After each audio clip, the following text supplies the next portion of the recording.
আসসালামু আলাইকুম, শুভ সকাল সবাইকে।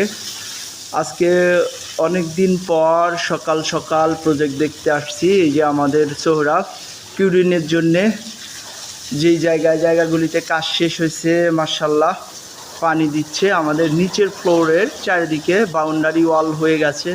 এটা হলো ওই সোহাগ যদি পার্মানেন্টলি আল্লাহ যদি রিজেক্ট রাখে আমাদের কাছে থাকে, তাহলে এই ঘরে সোহাগ থাকবে। সোহাগ অনেক যত্ন আত্মি করে করতেছে। সবাই সোহাগের জন্য দোয়া করবেন, ভালো ছেলে কিন্তু আসলেই দেখেন ওর সাথে বেশি আমার ক্যাচটা চাইতে হয় না, পানি বলেন ইয়া বলেন সবাই ভালো কাজ করে। যাই হোক, আমি এখন আপনাদের এই প্রজেক্টের চারিদিকে ঘুরে ঘুরে দেখাচ্ছি। অনেক দিন হয়তো আপনাদের দেখা হয় নাই। আমি নিচের তলায় সিঁড়ি এখান থেকে শুরু করতেছি। চারিদিকে বাউন্ডারি ওয়াল গাঁথনি হয়ে গেছে।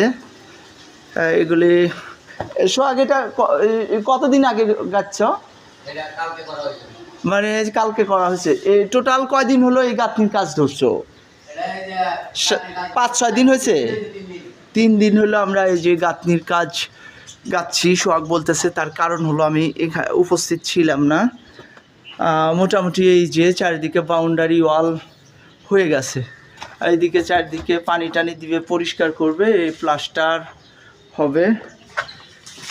অনেক দিন পর সকালে এসে ভালোই লাগতেছে।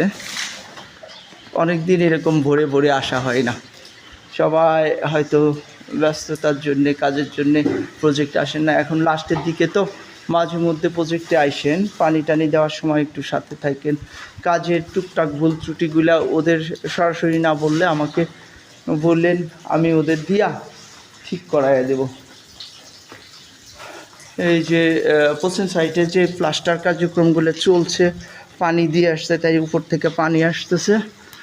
ওই যে সারার জন্যে 7 তলা পর্যন্ত অলরেডি চলে আসছে। আমি যখন উপরে যাব তখন অনেক সুন্দরভাবে প্রজেক্টের দেখাবো।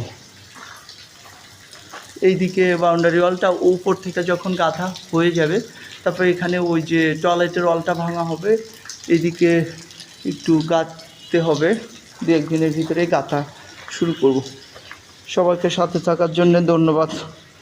ভালো থাকবেন সবাই, আমার জন্য দোয়া করবেন। আমি একটু হালকা অসুস্থ আছি, প্রায় 10 দিনের মতো হাসপাতালে ছিলাম। কালকে বিকালের দিকে আমি ছাড়া পাইছি।